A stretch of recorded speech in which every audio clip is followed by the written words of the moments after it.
స్నేహితులారా, ఈ సమయాన్ని బట్టి దేవునికి వందనాలు తెలియజేస్తూ ఉన్నాను.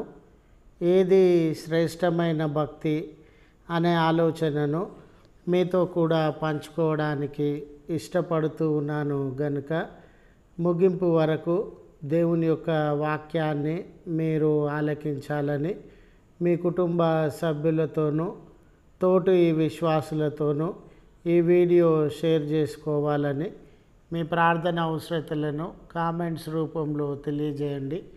నమ్మకంగా మీ కొరకు ప్రార్థిస్తాము. మరి ముఖ్యంగా ఈ వీడియో మీ ఆధ్యాత్మిక జీవితములకు ఉపయోగకరంగా ఉండినట్లయితే దయచేసి ఈ ఛానల్ను సబ్స్క్రైబ్ చేసుకునవలసినదిగా మనవి చేస్తూ ఉన్నాను. లేఖనము పేతురు వ్రాసిన 2వ పత్రిక 1వ అధ్యాయము 7వ వచనము, భక్తి యందు సహోదర ప్రేమను, సహోదర ప్రేమయందు దయను అలవర్చుకొనుడి. స్నేహితులారా, ఈ లెంట్ దినాలలో అనేక రీతులుగా మనం దేవుని ఎడల మనకున్న భక్తిని, ప్రేమను, విశ్వాసమును అనేక రీతులుగా చాటుకుంటాం. మనలో చాలామంది మీ దేవుడు అంటే మనకు భక్తి విశ్వాసము ఉండినవి కనుక దేవుని నామమున ఉపవాసం ఉండి మనకున్న సమయాన్ని అంతటిని ప్రార్థనలో గడపడానికి ఇష్టపడేటటువంటి వారంగా ఉంటాం. మరి ముఖ్యంగా ఈ కాలంలో ప్రతిరోజు ఆయా ప్రార్థన కూడికలు జరుగుతూ ఉండగా వాటికి హాజరై విశ్వాసంతో ప్రార్థించేటటువంటి వారంగా ఉంటాం. మరి కొంతమంది అయితే ఇవి శ్రేష్టమైన దినములుగా ఎంచి దాన ధర్మములు చేయడానికి ఇష్టపడతారు. కొంతమంది వారి గృహాలలో, జీవితాలలో కొన్ని నియమాలను పాటిస్తారు. మాంసము తినకూడదని, నూతన వస్త్రములు ధరించకూడదని, నూతనంగా ఏ వస్తువు కొనుగోలు చేయకూడదని, మనలో కొందరు శుభకార్యములను జరిగించడం కూడా మానివేస్తారు. అయితే మీ విశ్వాస జీవితానికి ఇవన్నీ ఉపయోగకరంగా దేవుని ఎడల మీకున్న భక్తిని, ప్రేమను చాటి చెప్పేవిగా ఉండవచ్చు. కానీ వీటన్నిటికంటే ప్రాముఖ్యమైనది ఏమిటి? వీటన్నిటికంటే ఈ దినాలలో మనము ప్రదర్శించవలసినటువంటి విషయము ఏమిటి అని దేవుడు సెలవిచ్చుచు ఉన్నారు అని అంటే సహోదర ప్రేమ. సహోదర ప్రేమ వీటన్నిటికంటే ప్రాముఖ్యమైనదని, మన చుట్టూ ఉన్న సహోదరుల పట్ల మనం ప్రేమ కలిగి ఉండాలని, అది ప్రాముఖ్యమైన విషయంగా దేవుడు తెలియజేస్తూ ఉన్నాడు. సహోదరుల ఎడల ప్రేమ లేకపోతే మనము ఎంత భక్తిని ప్రదర్శించినా అది వ్యర్థమైన భక్తిగా మిగిలిపోతూ ఉంది.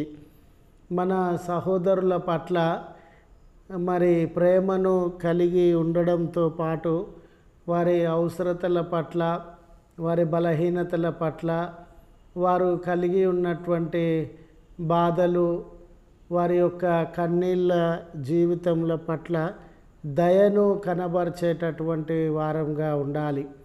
మనిషిగా తోటి మనిషి పట్ల దయగలిగిన స్వభావాన్ని మనము ప్రదర్శించాలి.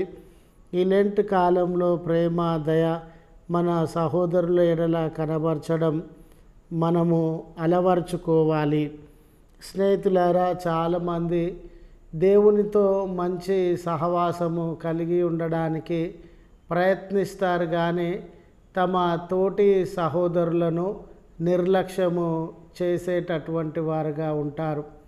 దేవుడంటే భయము, భక్తి, విశ్వాసము, సమయము, ప్రేమ అన్నీ దేవుని ఎడల కనబరుస్తారు. కానీ అదే మొత్తంలో మన సహోదరుల ఎడల నిర్లక్ష్యాన్ని, పట్టింపు లేనటువంటి వారముగా, బాధ్యత లేనటువంటి వారముగా, వారి మేలు కోరక, వారిని ప్రోత్సాహపరచక, అనేక విషయాలలో వారిని బాధించే వారంగా, అపకారమును తలపెట్టే వారంగా, వారి మీద నేరములు నిందలు మోపేటటువంటి వారంగా, వారిని గూర్చి చెడు సాక్ష్యాన్ని పలికేటటువంటి వారంగా జీవిస్తూ ఉన్నాం. ఒక సత్యాన్ని మనమందరము గ్రహించాలండి. మన సహోదరులతో మంచి సహవాసము లేకుండా దేవునితో మంచి సహవాసాన్ని మనము నెలకొల్పుకోలేం. మన దేవుడు మానవ సంబంధాలను డిమాండ్ చేస్తున్నటువంటి దేవుడు. అంటే మానవులతో సంబంధము శ్రేష్టమైనదిగా ఉండాలని గుర్తు చేస్తున్నటువంటి దేవుడు. మానవ సంబంధాలకు మనము విలువ ఇవ్వకపోతే దేవుడు కూడా మన సంబంధంలోనికి రాడు. మానవ సంబంధాలను మనం నిర్లక్ష్యము చేస్తే దేవుడు మనతో సహవాసాన్ని కూడా నిర్లక్ష్యం చేస్తాడు. కనుక ఏది శ్రేష్టమైన భక్తి అని అంటే సహోదరుల ఎడల ప్రేమ దయ కలిగి ఉండడమే శ్రేష్టమైన భక్తి అని గుర్తు చేస్తూ ఈ మాటలను ముగిస్తూ ఉన్నాను. ప్రార్థించుదము. కృపగల తండ్రి, ప్రేమగల మా రక్షక, నీ పరిశుద్ధ నామమునకు వందనాలయ్యా. నిజమే, ఈ లెంటు కాలంలో ఉపవాసం ఉండడానికి, ప్రార్థించడానికి, ఆరాధనలలో పాల్గొనడానికి సొంత నియమ నిబంధనలను పెట్టుకొని మాంసము తినకూడదు లాంటి ఆలోచనలను కలిగి అదే శ్రేష్టమైన భక్తి అని మేము ఎంచుచున్నటువంటి వేళ మీ వాక్యం ద్వారా వీటన్నిటికంటే ఉన్నతమైన భక్తి ఏమిటంటే సహోదరుల ఎడల ప్రేమ కలిగి ఉండాలి, దయను కలిగి జీవించాలి అని మీరు సెలవిచ్చినారు. అంత మాత్రమే కాదయ్యా, కలువరి సిలువలో మా ఎడల మీరు ప్రేమ దయ కలిగినటువంటి దేవుడవుగా ఉన్నావు. మీ నుండి ప్రేమ దయను అనుభవించిన మేము తోటి వారి ఎడల ఈ దయా ప్రేమ కనబరచడానికి మాకు నూతన హృదయాన్ని, సహోదర భావాన్ని అనుగ్రహించుమని క్రీస్తు పేరట వేడుకొనుచున్నాము తండ్రి. ఆమెన్. తండ్రి, కుమార, పరిశుద్ధాత్మ త్రియేక దేవుని దీవెన మనందరికీ తోడై ఉండి మనలను కాపాడునుగాక. ఆమెన్.